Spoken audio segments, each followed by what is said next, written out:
আমাদের যখন মন খারাপ হয়, কষ্ট হয়, তখন আমরা মানসিকভাবে একটা চাপ অনুভব করি।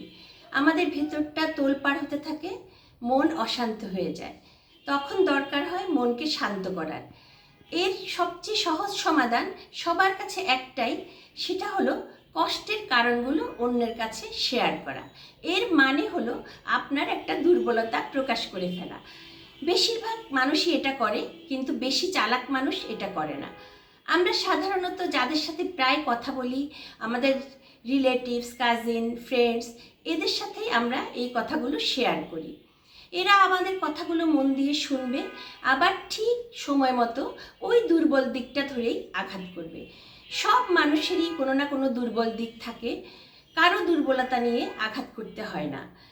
আপনি যা করছেন, এর জন্য যার সাথে করছেন সে হয়তো আপনাকে কিছু করতে পারবে না, কিন্তু আপনার কর্মফল ঘুরে ফিরে আপনার কাছে আসবেই, আপনার কর্মকে স্মরণ করিয়ে দেওয়ার জন্য।